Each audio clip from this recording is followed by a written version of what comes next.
quero saber quem são as mães que, né, fizeram, né, parto normal para ter os filhos. Tem, eu sei que tem algumas, pode levantar a mão, assim? Tá. A partir disso, eu quero saber, né, vai ter duas aí finalistas, que vão ser aquelas que tiveram o maior trabalho de parto, ou seja, do momento que teve a primeira contração até, né, o parto em si, e aquela que teve a maior, né, aquela que teve a maior, que teve a menor. Eu vou fazer igual um leilão, né, vou falar 8 horas, 9 horas, aí vocês vão levantando a mão, quando eu for aumentando, aí você vê, não, já passou, vou abaixar até sair a finalista, ok? Quem teve esse trabalho acima de 8 horas, de 8, Junaíra, levanta a mão assim, gente, fica com a mão levantada para eu saber, né? 9, 10, 11, 12, 13, 14, 15, 16, 17. Tem, Luciana, tem mais alguém com 17? Estica a minha mão assim. Só a Luciana, 17, né? Junaíra, 17 também. 18. Vou ficar com 17 então aqui, o número 17, ok? Menos de 8 horas. Tem alguém? Menos de 8 horas. Tem mais alguém menos de 8 horas ali?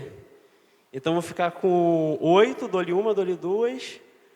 Vendido para 8 horas. Agora, guarda essa informação, tá? 8 e 17. E eu vou passar... Espera aí, gente, só um minutinho aqui. Eu vou passar umas retrospectivas de 2023. Né? Algumas coisas que aconteceu. Vai parecer um pouco sensacionalista, mas foram coisas que aconteceram, tá? Deixa eu abrir aqui minha mensagem aqui.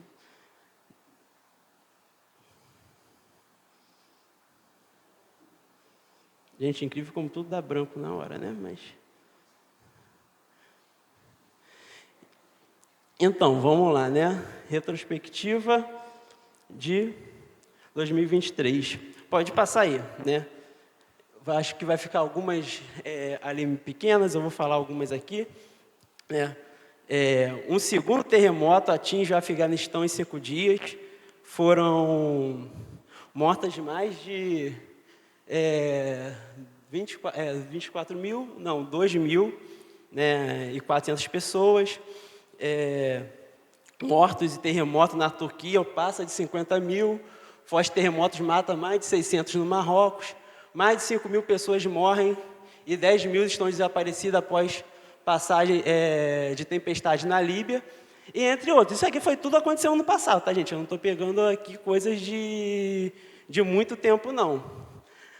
Agora, pode passar aí, mais um, né? Essas duas aqui, né? Era de fervura global. Gráficos mostram oceanos com febre, recorde de calor e gelo derretendo tudo agora, né? O G1 recolheu dados e ouviu cientistas que estudam a atmosfera, os oceanos e o clima da Terra para explicar o episódio recente, que confirma que vivemos um estado de emergência climática, né? Embaixo, os cientistas afirmam que a Terra vai entrar em colapso irreversível em 40 anos. Isso aqui eu até anotei, o que estava escrito, era um site sério, né? Teoria do fim do mundo parece uma história utópica, contada apenas em religiões, mas cientista afirma que podem estar mais próximos do que se imagina. Um estado público na Science Report, revista internacional especializada no assunto, revela-se a humanidade mantiver o rumo atual, a civilização pode caminhar para o colapso irreversível numa questão de décadas. De acordo com a publicação, o prazo máximo para o fim dos tempos é de 40 anos na melhor das hipóteses, ou seja, se o desfecho pode ocorrer antes mesmo do previsto. Eu vou parar aqui, que é bem grande. Agora sim, a gente vai ficar de pé e a gente vai ler Mateus 24.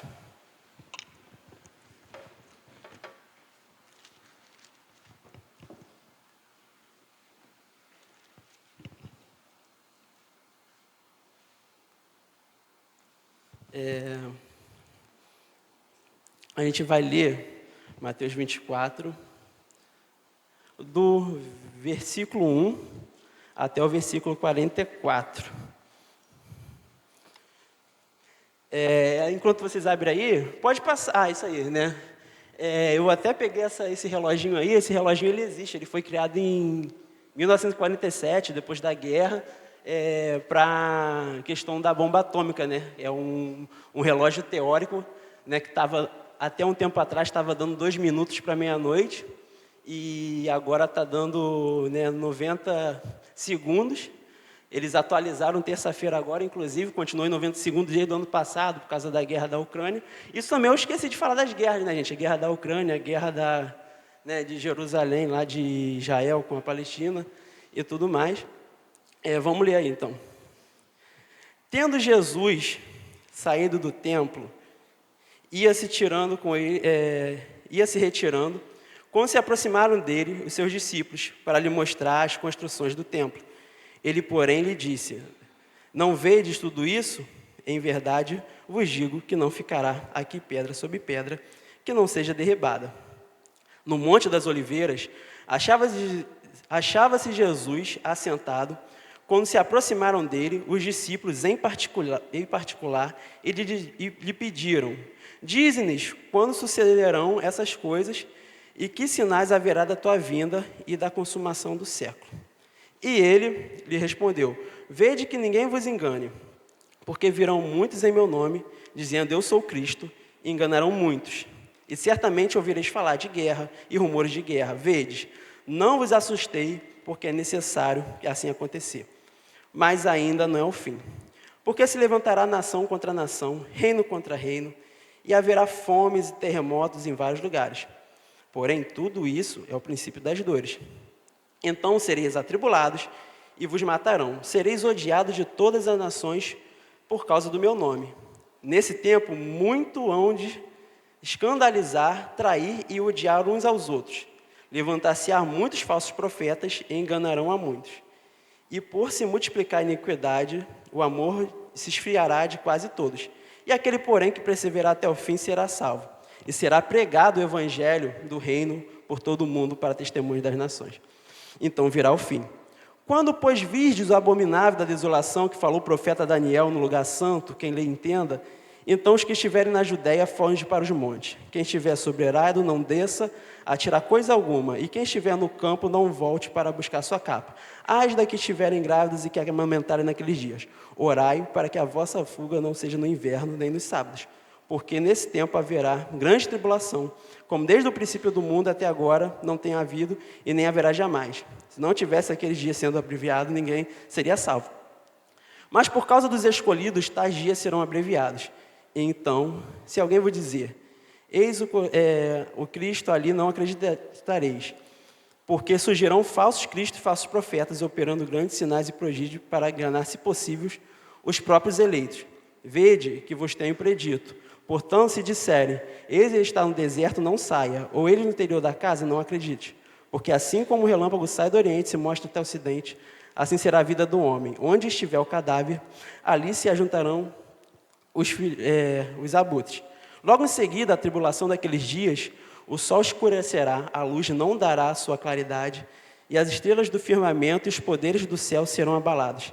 Então aparecerá no céu o Filho do Homem, e todo o povo na terra se lamentarão e verão o Filho do Homem vindo sobre a nuvem do céu com poder e muita glória. E ele enviará os seus anjos com um grande clangor de trombeta, e os quais reunirão o seu escolhido dos 4 ventos de uma extremidade do céu. Aprendei, pois, a parábola da figueira. Quando já os seus ramos se renovam, as folhas brotam, sabeis que está próximo o verão. Assim também vos, quando vinde estas coisas, sabei que está próximo às portas. Em verdade vos digo que não passará essa geração sem que tudo isso aconteça. Passará o céu e a terra, porém as minhas palavras não passarão. Mas a respeito daquele dia e hora, ninguém sabe, nem os anjos do céu, nem o Filho, senão o Pai. Pois como foi dito nos dias de Noé, também será filha do vindo do homem. Porquanto assim como nos dias anteriores ao dilúvio, comiam, bebiam, casavam, andavam-se em casamentos, até o dia que Noé entrou na arca. E não perceberam, senão quando veio um dilúvio e levou todas assim será também a vinda do Filho do Homem. Então, 2 estarão no campo, um será tomado e deixado o outro. 2 estarão trabalhando no moinho, uma será tomada e deixada o outro. Portanto, vigiai, porque não sabeis quando vem o dia do vosso Senhor. Mas considerai isso, se o pai de família soubesse que hora viria o ladrão, vigiaria e não deixaria que fosse arrombada a sua casa. Vamos ler todo mundo o 44, o último? Por isso, ficai também vós apercebido, porque a hora em que não cuidais, o Filho do Homem virá. Como o Bruna já orou, pode sentar. Algumas coisas, né, mas que acontece muito, que faz a gente lembrar de fim do mundo, últimos dias, quando acontece alguma coisa em Israel. Geralmente, quando acontece alguma coisa em Israel, as pessoas começam a falar de fim do mundo. E quando acontece o eclipse. Né? Sempre quando acontece o eclipse, o pessoal, né, usa esse texto, que o sol escurecerá e tudo mais. E no mês de outubro aconteceu as duas coisas ao mesmo tempo. Então ficou assim muito latente. Só que a gente tem que ter cuidado com os extremos. De um lado, existe uma galera alarmista, exagerados, vê sinal em tudo, né? Cria um monte de teoria e tudo mais, sem comprovação, sem nada. E esses eu falo, fiquem calmos, entendeu? A teologia sobre o fim do tempo não é para te dar medo, é para te causar esperança. A gente vai falar isso mais para frente, né? Então, nossa, e quem é uma besta? E nossa, quem é isso? E aquilo? E agora eu vou ter que comprar várias pilhas. Eu estava vendo um vídeo hoje isso. Não, gente, tem que comprar várias pilhas porque vai ter uma explosão solar e o pessoal fica... Do outro lado, existem os céticos que, isso sempre aconteceu, essas coisas sempre aconteceu, e vai tocando a vida, não olha os sinais, né, dos tempos. E para esses eu falo, vigiem, né? Fiquem calmos, mas vigiem.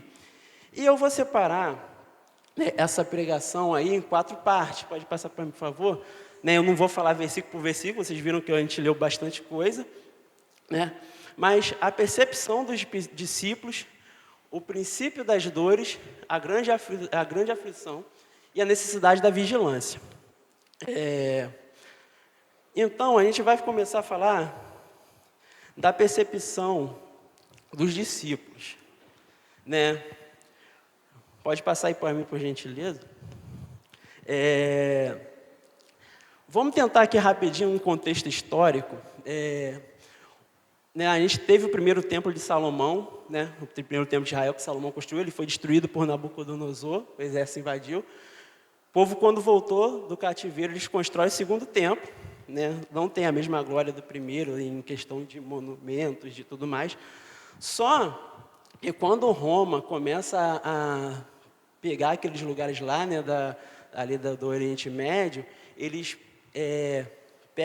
peçam ajuda, né, se aliam à família do Herodes, né, Herodes o Grande.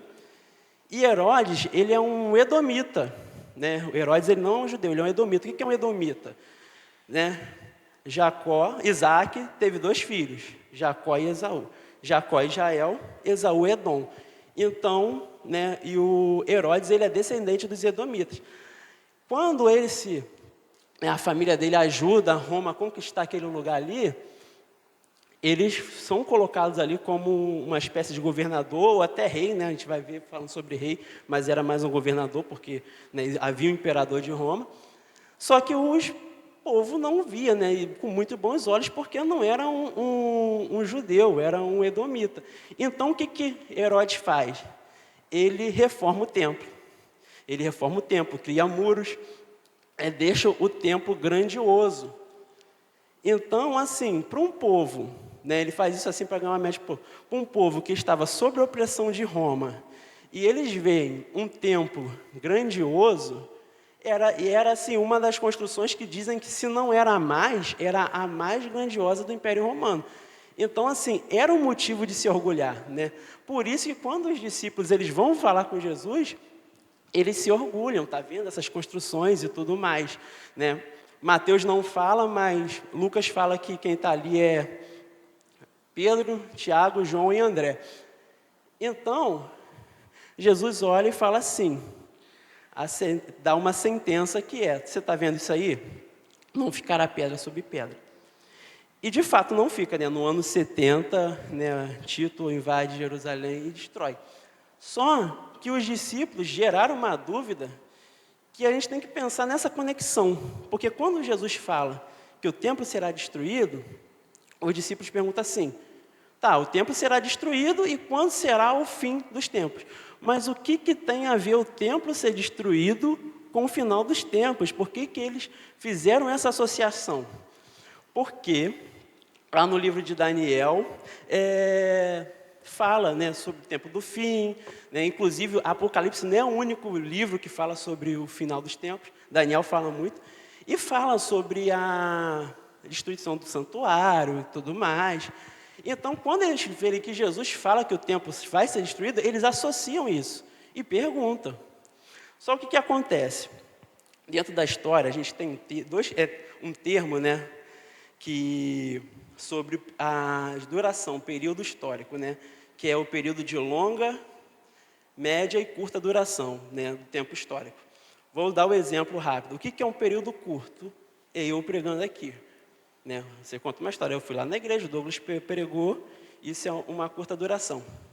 Uma média duração é eu chegar e falar assim, há quase 24 anos atrás, o pastor Edilson veio com a sua família para Magé, né? Aqui ele abriu, né, uma igreja e tudo mais, com alguns irmãos. Eu vim, né, de outra igreja para cá, cresci o resto da minha infância, adolescência aqui, e hoje aqui eu estou pregando. E o tempo de longa duração há 2000 anos atrás, Jesus veio, ele faz, né, os seus discípulos espalharam o evangelho pelo mundo. Então, quando os discípulos olham, eles associam como algo muito imediato, entendeu? E não é, entendeu? E isso Jesus, e por isso que Jesus começa, quando ele vai dar a resposta, ele começa como, ninguém vos engane. Calma, vai acontecer muitas coisas, mas vocês têm que ficar atentos. Agora, a gente vai passar para a segunda parte, agora que a gente falou, que é o princípio das dores. O princípio das dores é um termo muito interessante, porque arque, odinon, né? Arque é início, e odinon é dor, mas não é qualquer dor, é dor de parto. É uma dor, né? Não é uma dor de dente, não é uma dor de barriga, é uma dor de parto. E Jesus fala que aquelas coisas que aconteceriam seria a primeira dor do parto, ou seja, a primeira contração. Aí agora a gente vai, lembra que aquilo que eu fiz aqui, o leilão, uma foi 17 horas, não foi?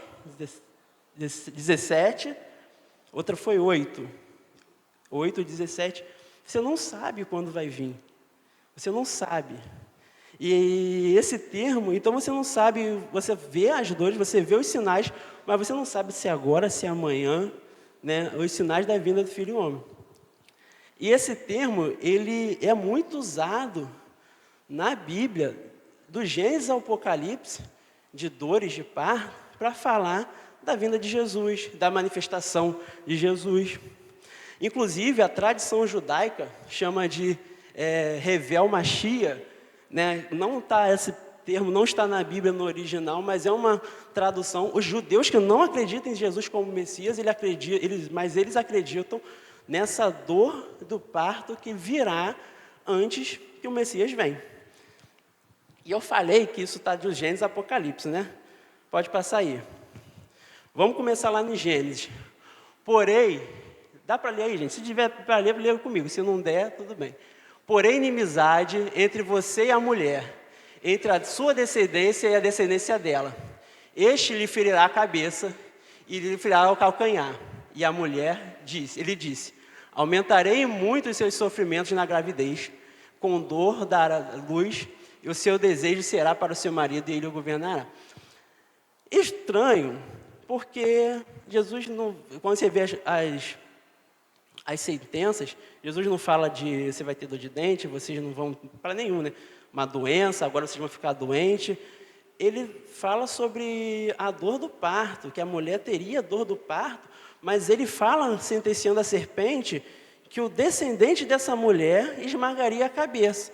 Só que o descendente tem que vir de um parto e essa mulher sofreria dor, entendeu? Ah, Deus, você está forçando muita barra no texto. Vamos lá, Isaías. Lamentem, pois o dia do Senhor está perto. Ele vem com destruição da parte do Todo-Poderoso. Por isso, todas as mãos desfalecerão. E o coração de todos se derreterá, ficarão apavorados, angústias e dores tomarão conta deles. E se contorcerão, qual mulher que está dando à luz. Olharão espantados uns para os outros, com o rosto da cor do fogo. Miqueias, e você, Belém Efrata, que é pequena demais para figurar com um grupo de milhares de Judá, de você sairá aquele que há de reinar em Israel, e cuja origem são desde os tempos antigos, desde os dias da eternidade. Portanto, o Senhor os entregará até o tempo em que está em dores estiver dada a luz. Então, o restante dos seus irmãos voltará aos filhos de Israel. E Apocalipse, né, que eu botei lá no final. Viu-se um grande sinal, uma mulher vestida de sol, com a lua debaixo dos pés e uma coroa de 12 estrelas na cabeça. A mulher estava grávida e gritava com dores de parto, e o sofrimento e o tormento para dar luz. Ela deu à luz a um filho homem, que há de governar todas as nações com o cetro de ferro. E o filho da mulher foi arrebatado para junto de Deus e o seu trono. Esse filho da mulher está falando de Jesus. Então a gente vê isso em várias instâncias, em vários momentos, que Jesus compara essa vinda dele com dores de parto, não só ali, né, uma vinda física. Paulo fala assim, ó, gente, eu estou sofrendo com dores de parto até que Cristo seja gerado em vós. Então era um conceito muito grande, né? Então, como são essas contrações? Tem os efeitos no mundo. Os efeitos no mundo, pode passar aí, valeu. Guerras, rumores de guerras, fomes, terremotos, epidemias, né? Eu não vou entrar em detalhe, o pastor pregou sobre isso uns dias aí bem atuais, vai ter a pregação dele lá, mas... E a gente tem os efeitos na igreja, perseguição, ódio por causa do nome de Cristo, esfriamento do amor e o anúncio do evangelho. Abre aspas. Não adianta você cantar, vem Jesus, Maranata, ora vem Senhor Jesus, se você não anuncia o evangelho. Porque o evangelho, o Jesus, ele vem quando o evangelho for anunciado a todas as nações. E isso causa um sofrimento, porém esse sofrimento, ele é belo. Como assim? Quão formosos são os pés daquele que anuncia o evangelho. Imagina os pés daquela época, de uma pessoa com aquela sandália de couro que andava pra caramba para anunciar o evangelho. Não era um pé bonito, mas Deus chama de formoso porque estava anunciando o evangelho. Amém? Deixa eu ver aqui se eu esqueci de falar alguma coisa.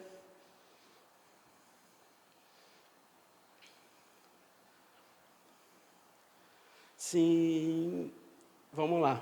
A proposta não é causar medo, e sim esperança. Como assim? A dor do parto, gente, para os homens que não sabem, a dor do parto ela é tão forte que compara quando a gente fica gripado, assim, mais ou menos. Brincadeira.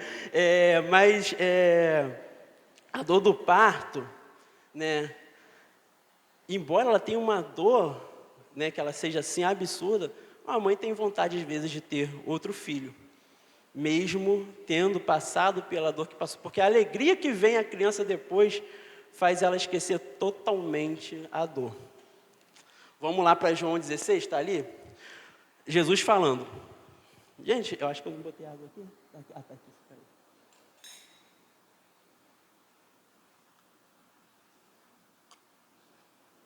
Gente, desculpa pela minha dicção, que fica horrível quando estou nervoso. Mais um pouco, já me verão.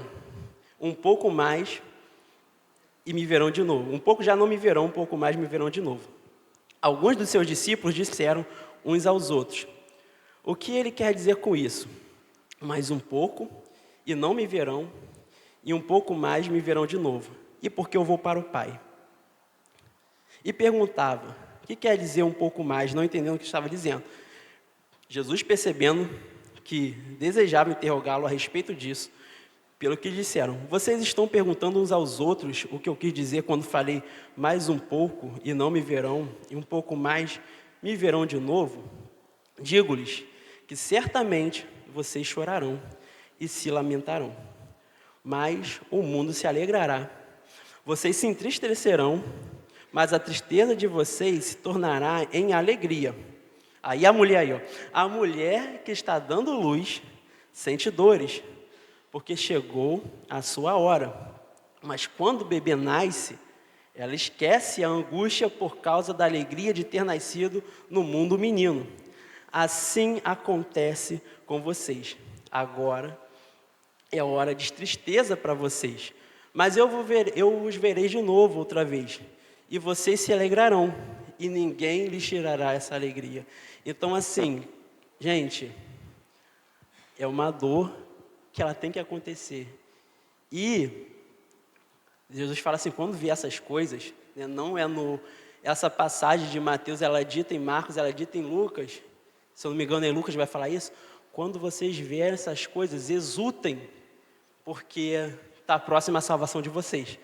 Isso não é para a gente não ter misericórdia, não ter compaixão de quem está sofrendo, né? Orar, ajudar, mas isso são os sinais do fim. Vamos para Romanos 8, pode passar aí.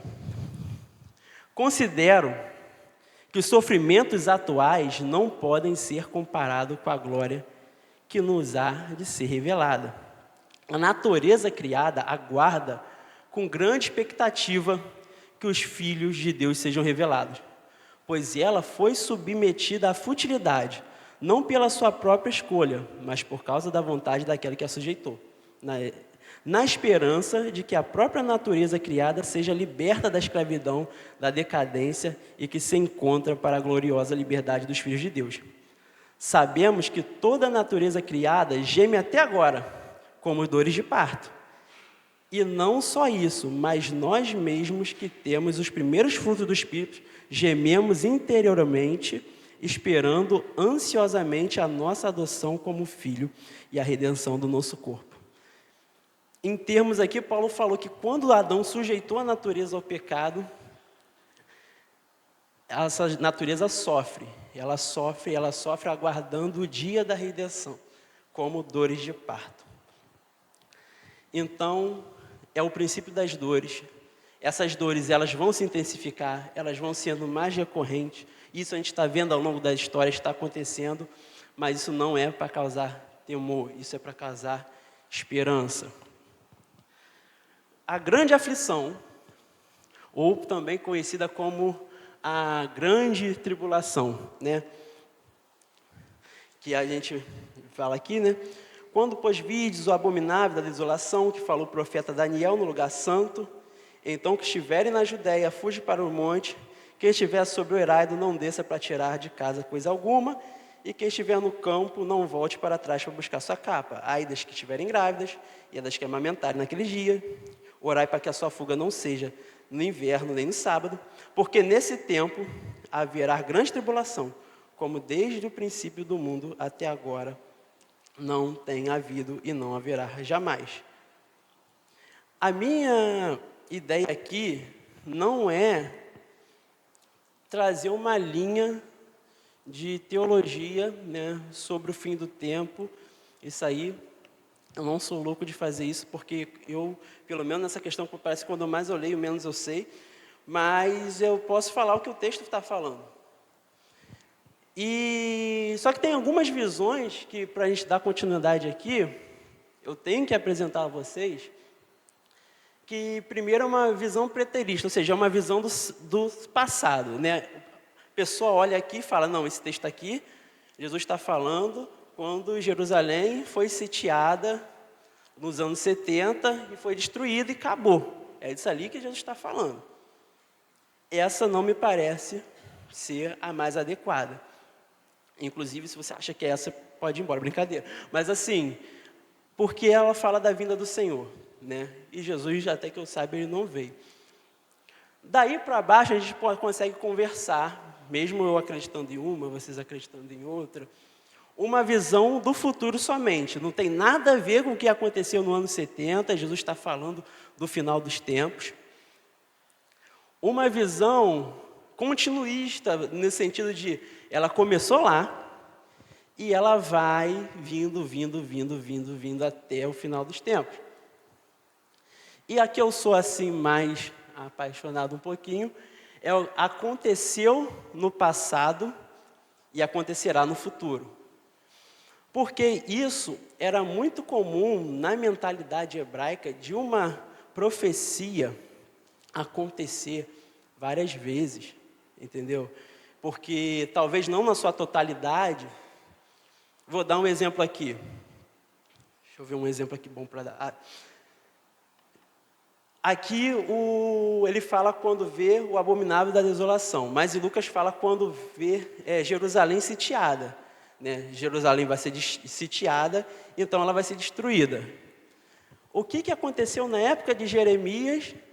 A Babilônia sitia Jerusalém por um tempo, depois vem os babilônicos, né, com o general Nebuzaradã, e eles destroem o templo de Israel, entendeu? Como a Babilônia cai? Os medas, né, os persas, eles vêm do Oriente, eles desviam o rio Eufrates para poder passar a seco e cair a Babilônia. Como é que a grande Babilônia no Apocalipse cai? Fala que um anjo derrama uma taça sobre o rio Eufrates, que ele vai secar, para que os reis do Oriente passem. Então, assim, inclusive, gente, não tem como entender Apocalipse se a gente não entender bem o restante da Bíblia, principalmente o Antigo Testamento, que é muita referência. Então, e eu vou mostrar isso agora com o contexto, que a gente vai falar sobre o abominável da desolação, né? Alguns já falaram que era Antíoco, que era Nero, que era Napoleão, Adolf Hitler, vários papas. Falaram recentemente que era Emmanuel Macron, falaram que era o Jared Kushner, que é o genro do Donald Trump. Alguém fala que é o do comunismo, que é a China, que é o dragão vermelho. Tem gente que fala que é o Mahdi, que é o Messias, que os islâmicos estão pensando. E ninguém sabe quem é esse cara. Só que Jesus fala assim, quem lê para entender, tem que ler Daniel. Aí eu escolhi ali 3 versículos, né? Ele está falando do mesmo rei, tá? Ele está falando do mesmo rei. Podem abrir aí em Daniel. A gente vai ler o versículo 21, 31 e 36.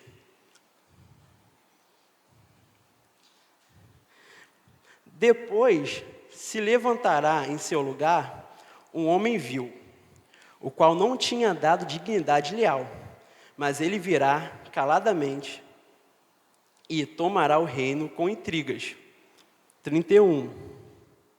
Deles sairão forças que profanarão o santuário, a fortaleza nossa, e tirarão o sacrifício diário, estabelecendo a abominação desoladora. Foi o que Jesus falou.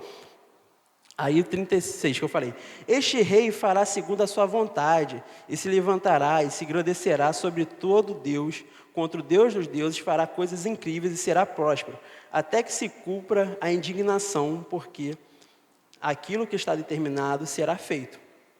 Então, olha que interessante, quando Daniel, né, ele tem as visões, o Gabriel explica para ele, né, ele está ali ainda no governo Medo-Persa.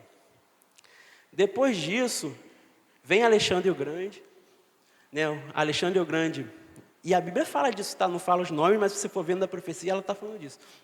Que ele vem e destrói os 2 chifres, que era Medo e Persa, ele morre, né? O reino dele divide em 4, só que aqui no 11 fala do reino do norte e o reino do sul, que são os Ptolomeus e os Seleucidas. Quando você tenta ler isso aqui, você vê que Daniel aqui se encaixa com um rei chamado Antíoco Epifanes IV. Por quê? Ele entra em Jerusalém, ele faz uma bagunça no templo, ele sacrifica um porco dentro do templo. Ele pega aquele pão, né, que tinha lá, o pão da presença de migalha, espalha. Ele coloca um altar a Júpiter. Júpiter é um deus romano, ou Zeus é o mesmo deus. Ele coloca um altar a Júpiter. Ele mata, em média, de 80 mil judeus. Fora que ele aprisiona 40 mil, escraviza mais 40 mil. E você fala, então é o cara, né, se cumpriu. Só que aí Jesus, que vem bem depois desse, fala assim: quando vier o abominável da desolação, quem lê entenda, ué, mas não era o cara. Só que aí Paulo fala assim, que o mistério do homem da iniquidade já opera. Então, e olha só o que interessante.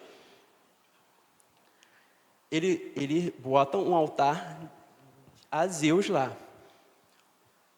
Depois que o Tito ele destrói o templo, mais para frente, no ano 130, o imperador Adriano ele constrói um templo em homenagem a que Deus, adivinha? Júpiter, no lugar do templo. Ele faz a mesma coisa. E interessante, se a gente for lá em Apocalipse, não precisa abrir, na igreja de Pérgamo, Deus fala assim: eu sei onde vocês estão. Vocês estão onde Satanás habita, no trono de Satanás. Porque em Pérgamo tinha um altar a Zeus, a Júpiter. Esse altar, a Zeus e a Júpiter, mais para frente, deixa eu ver aqui, não vou lembrar o ano, mas eu anotei aqui em algum lugar. No ano de 1871, ele é escavado por Berlim, e em Berlim existe um museu de Pérgamo. E um arquiteto de 1933, um arquiteto alemão, para ele sediar os comícios aonde o Adolf Hitler fazia seus discursos, ele faz inspirado no altar de Pérgamo, lá o Zeppelin Field, lá não sei como é que fala, e olha o que também Adolf Hitler fez com os judeus. Não foram só 40, foram 6 milhões. Então você vê que a história ela vai se repetindo de alguma forma. Só que antes, quando eu era assim um tempo atrás, eu achava que isso me confundia demais. Porque eu achava que ou era uma coisa ou era outra. Então eu ficava assim, aí besta, não sei o que, vai sair do Islã. E você começa a ler todo mundo que acha, você vai, cara, faz o maior sentido do mundo. A outro, não é do Islã não, é do comunismo. Aí você vai lendo, faz o maior sentido. Mas por que essas coisas se repetem? Tem uma coisa muito interessante, que é o seguinte. Imagina você está no médico, né, você está com alguma doença, e o médico fala assim, você tem que tomar você está com uma dor, você tem que tomar esse remédio durante 30 dias, um mês. Você pega o remédio, no primeiro dia você lembra, no segundo dia você lembra. Só que no 10º dia, você não está mais sentindo dor, mas você ainda tem mais 20 dias para tomar. A maioria esquece, começa a esquecer, não toma. Aí se a dor voltar, a gente vai e toma de novo.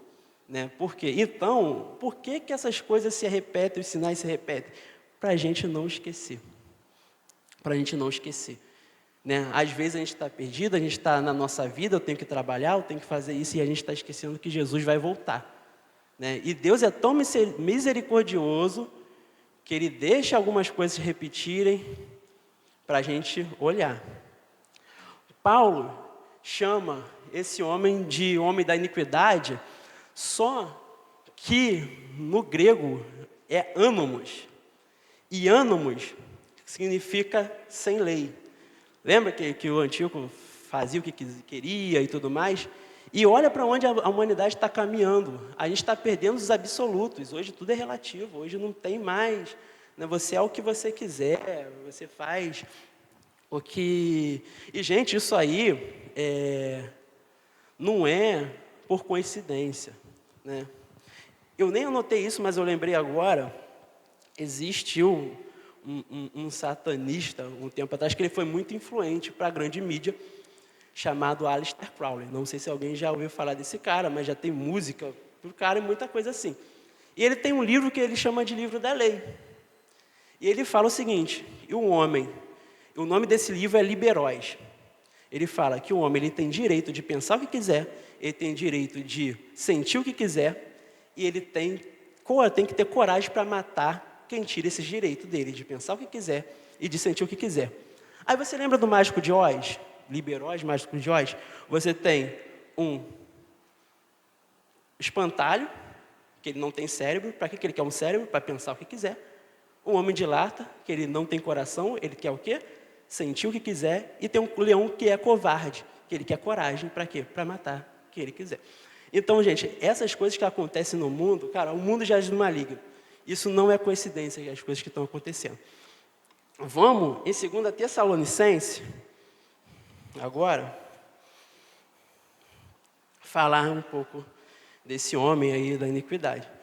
Inclusive, a carta de 2 Tessalonicenses é para falar isso, né? Porque o primeiro capítulo é mais uma saudação, o terceiro capítulo, né, ali as bênçãos finais. Então, o capítulo 2 é onde está o contexto. Irmãos, no que se diz respeito à vinda de nosso Senhor Jesus Cristo e à nossa reunião com Ele, nós vos exortamos a que não vos demovais da nossa mente, com facilidade, nem por perturbeis, quer por espírito, quer por palavra, quer por epístola, como se procedesse de nós, supondo que tenha chegado o dia do Senhor. Ninguém, em nenhum modo, vos engane, nos engane de novo, porque isto não acontecerá sem que primeiro venha a apostasia, a que seja revelado o homem da iniquidade, o filho da perdição, o qual se opõe e se levanta contra tudo que se chama Deus, ou é objeto de culto, a ponto de assentar-se no santuário de Deus, ostentando-se como se fosse o próprio Deus. Não vos recordais de que eu ainda convosco costumava dizer-vos essas coisas, e agora sabeis o que detém, para aquele que seja revelado somente em ocasião própria.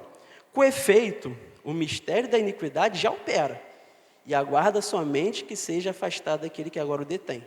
Então será de fato revelado o iníquo, a quem o Senhor Jesus matará com o sopro de sua boca, e o destruirá pela manifestação de sua vinda. Ora, o aparecimento do iníquo é a segunda eficácia de Satanás, com todo o poder, sinais e prodígios e mentiras, e todo engano de injustiça aos que perecem, porque não acolheram o amor da verdade para serem salvos.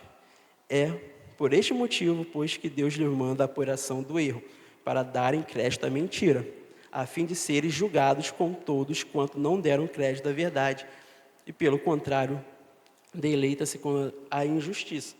E é muito interessante aqui que Paulo ele fala que Deus os destruirá com o sopro da sua boca.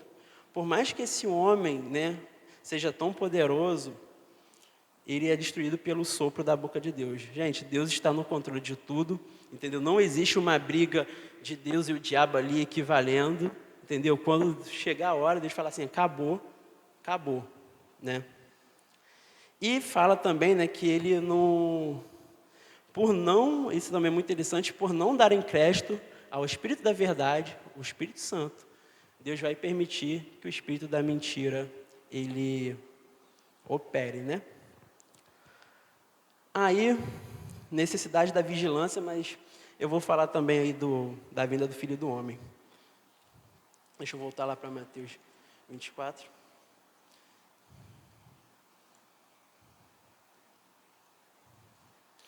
Logo em seguida, a tribulação daqueles dias, o sol se escurecerá, a lua não dará sua claridade, e as estrelas cairão do firmamento, e os poderes do céu serão abalados.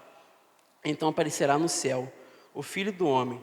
Todos os povos da terra se lamentarão e verão o Filho do Homem vindo sobre as nuvens, com poder e muita glória. Gente, ele não vem com glória, ele vem com muita glória, muita glória. Eu sou muito fã dos filmes da Marvel, né? Assim, eu assisti todos, mais de uma vez, eu acho que só o último que ainda não saiu aí para streaming, que eu não vi ainda. Só que teve um momento né, que foi no Vingadores Ultimato. Assim, o filme já tem mais de 5 anos, então eu vou dar spoiler. Se eu não gosta de spoiler, só lamento. Que, né, o Capitão América está lá, né, aí tá tomando uma surra do Thanos, e só aqueles Vingadores ali principais, e daqui a pouco já não tem mais jeito, ele vai ser ali destroçado, daqui a pouco ele ouve: Capitão, à direita. Aí o capitão olha assim, começa a abrir uns portais assim, aí começa a sair os Vingadores todos de dentro do portal. Aí o cinema parecia que era a final de Copa do Mundo, né? Eu gritando, tá, cara, e assim, foi um marco na cultura pop, assim, gente, não é o portal do Doutor Estranho abrindo, vai ser os céus abrindo e o Filho do Homem vindo nos buscar. Não vai ser os Vingadores, vai ser os santos anjos. E não é uma ficção, é uma realidade. A voz, né, eu ouvi essa frase numa música e assim, a voz que criou todas as coisas, ela vai chamar o seu nome. E isso aí é um motivo de ter alegria, é um motivo, né, de felicidade. E Jesus fala: olha os sinais das figueiras, o sinal da figueira. No Natal, no dia 25, eu fui lá na casa do William, né, Viana. Aí o William falou assim: não, ó, vai chover, porque quando o tempo está fechado ali e o vento vem de tal jeito e tudo mais, é porque chove. Aí o pastor até ia apostar com ele lá, né, brincando, óbvio, e realmente choveu. Ele conhece os sinais dali onde ele mora. E Jesus fala: olha os sinais da figueira, conheça os sinais, olha que a vinda de Deus está próxima.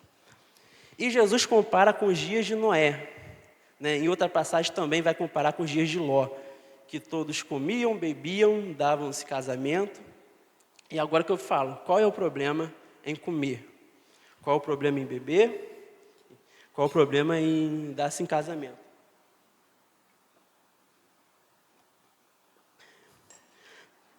Jesus podia falar assim, e eles matavam, né? E eles mentiam, né? E eles eram imorais, eles eram idólatras, até que Noé entrou na arca, ou até que Ló saiu da cidade, veio destruição. Mas ele fala coisas normais, mas são coisas normais que era o que eles priorizavam. E muitas vezes a gente está priorizando isso, né? Coisas legítimas, como ser um bom marido, como ser um bom filho, como ser um bom profissional, e a gente tem que ser, tá? Só que antes dessas coisas, enquanto o Senhor não vem, né, a nossa esperança tá: eu vou para o céu, isso aqui é temporário, e é lá que é o que eu vou me encontrar com Deus, é lá que eu vou viver uma vida plena. Então, não viva como as pessoas no dia de Noé, que a preocupação dela era a faculdade, se vai se formar ou não, entendeu? Tenta se formar enquanto Jesus não volta, mas o engraçado esses dias, eu estava aqui com os adolescentes de manhã, fazendo aí umas paradas para o retiro, e alguém falou assim: imagina se Jesus volta no retiro. Aí um falou assim: ah, não, que isso? Não vou expor. Eu ainda nem saí do Brasil. Aí eu falei assim: não, pode deixar que quando Jesus voltar, você vai sair do Brasil, você vai para o céu. Você vai sair do Brasil. Então, mas isso aí é muita verdade. Sempre vai ter uma coisa que você vai querer fazer antes que Jesus volte. Ah, eu tenho que casar. E você casa, eu tenho que ter um filho. Aí você tem filho, agora eu quero ter o segundo. Agora eu quero ter o neto. Sempre vai ter. Entendeu? Porque a sua prioridade às vezes não é. É o que eu falo muitas vezes. Tem gente que se pudesse tomar um remédio de ser imortal nessa vida pecaminosa, seria quer ir para o céu, porque só tem duas opções: o céu ou o inferno. Como eu não quero ir para o inferno e eu vou morrer, o céu é o que dá. Mas não é a esperança de ir para o céu, né? E que isso não aconteça, né, entre a gente. E como vigiar? Eu não vou ler essas passagens, gente, mas no capítulo 25, Jesus fala de 3 parábolas. A gente tem que vigiar mantendo a chama acesa, né? Ele começa falando da parábola das 10 virgens, que 5 né, eram honestas, 5 eram prudentes, 5 não guardaram o azeite, né? Aí elas tentaram para ir comprar de madrugada quando o noivo chegou. Com certeza não era Magé, porque ninguém ia comprar nada de madrugada em Magé, não tem nada aberto, mas lá tinha, meia-noite, alguma coisa aberta, elas foram tentar comprar, mas não, né, foi tarde demais. Multiplicando talentos, né? A segunda parábola aí, Jesus vai falar que um Senhor deixou talentos conforme a capacidade de cada um, e Ele volta esperando que você multiplique esses talentos que Ele deu, tá? Eu não vou lembrar agora, mas assim, até o que ganhou um talento era dinheiro pra caramba, gente, era mais de 1 ano trabalhado, tá? Então, assim, Ele deu a capacidade e Ele espera que você produza. E amando o próximo. Como assim amando o próximo? Ele fala que Ele vai dividir, como quem divide ovelhas de cabrito, né? E vai falar que tive fome, tive sede. E quando fizemos isso, ou quando não fizemos isso, Ele vai falar quando vocês deixaram ou fizeram com meus pequeninos. Assim, vocês fizeram a mim. Gente, essa mensagem, quando eu pensei nela, foi em outubro, né? Aí eu pensei nessa mensagem, depois tivemos a reunião do retiro, a gente não tinha definido tema nenhum ainda, e quem veio dando ideias foram a Dayana. Eu me lembro que ela comparou com a questão do Enem, do vídeo que ela viu, né, que falava que o portão do Enem fechou, mas ela ia ter a oportunidade de fazer outro ano, né, mas e quando esse portão da nossa, né, vida fechar? E o Ulisses e a Rebeca também já estavam com essa ideia no coração. Aí chegou dia 15 de novembro, casamento do Léo e da Nathalie. Eu estava conversando com o pastor lá, aí o pastor falou assim, porque não sei o que, não sei o que lá, vou pregar sobre Mateus 24. Aí, falei, pastor, segura aí, não explora muito assunto não. Tudo bem, o pastor pregou, foi ótimo. Semana passada, quem estava aqui de noite? E Léo falou assim, gente, eu nem me liguei no retiro. Então, por algum motivo, Deus está direcionando a igreja dele a falar disso. É porque ele vai voltar agora? Não sei, entendeu? Talvez é só para que a gente volte a lembrar, né? É muito interessante numa das igrejas que João escreve Apocalipse, Deus fala isso, né? Jesus fala isso e através de João, quando João escreve, os que não se corromperam lá com a profetisa que ele denomina Jezabel, fala assim, vocês que não se corromperam, guarda aí o que vocês têm até que eu chegue. Então, a mensagem sempre foi de guarda enquanto que eu vou chegar, ao ponto de as pessoas acreditarem que é naquela época que Jesus ia vir. Jesus estava mentindo, enganando? Não, de forma alguma. Jesus, ele estava falando o tempo inteiro, gente, guarda, viva como se fosse meu último dia. Viva como se fosse seu último dia. Então, é isso. Deus, Ele está dando, né, uma chance. Em breve. E eu ouvi isso, né, numas aulas que eu estava vendo esse texto. O Apocalipse fala que é breve, e o Apocalipse fala de um período de 1000 anos. Mas assim, em comparação à glória eterna, o que vai de vir e o que há de vir, é breve.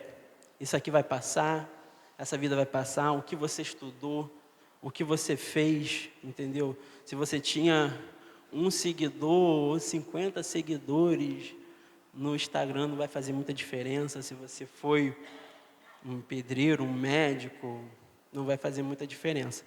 O que vai fazer diferença é o tesouro que você ajuntou no céu.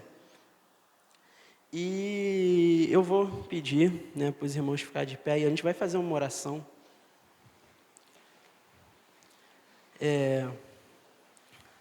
Se até hoje o final dos tempos te causava pânico, né? Eu tenho amigos que causam, gente, né? Mas essa não é a ideia. A ideia é te causar esperança, né? Tem gente que não lê o Apocalipse com medo, né?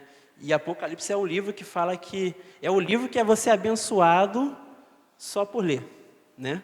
Ele está escrito lá. E por outro lado, tem gente que está vivendo como se Jesus não fosse voltar, né? Sabe que Jesus vai voltar, mas não vive dessa forma. O que é isso, né? É muito estranho falar assim, que sabe que vai voltar e não vive de acordo, então não sabe. É a mesma coisa que você falar assim, olha só gente, está tendo um tiroteio naquela rua ali. Você sabe, te avisei. Tu vai passar por ali? Não. Entendeu? Mas você passa. Então você sabe, mas você viveu conforme? Não. Você simplesmente vive como se não tivesse, você vai passar por ali. Então é isso. Então eu vou orar para que a gente possa viver, né, hoje, amanhã, como se fosse os nossos últimos dias. Amém? Senhor Deus, muito obrigado, Senhor, por privilégio de ser o anunciador da Tua palavra, Deus. Eu venho te pedir aqui, Senhor, perdoa quando nós vivemos para nós mesmos, nessa vida terrena, vida atarefada, né, de se formar, de trabalhar, né, arrumar um namoro, um casamento, e negligenciamos o mais importante, que o Senhor virá com todo o poder e glória, com olhos com chamas de fogo, para julgar as nações, para levarmos um reino onde não vai ter mais morte, onde não vai ter mais choro, onde não vai ter mais povos e vai ser só um povo seu, que não haverá mais trevas, tristeza. Senhor, que eu possa viver todos os dias, Senhor, com essa esperança ardente no meu coração, Deus. E Deus, se temos irmãos aqui que têm medo do fim dos tempos, Senhor, traz, Senhor, refrigério, acalma, e sabe que que ele possa saber que isso não foi escrito para ter medo, Senhor, mas para ter esperança no porvir. Que nada, Senhor, que passamos aqui vai ser comparado. O que é 80 anos, 100 anos comparado à eternidade que nos espera, Senhor? Ó Deus, que isso possa ser sempre fortalecido em nossos corações e na nossa mente, Senhor. Nos ajuda, em nome de Jesus, amém.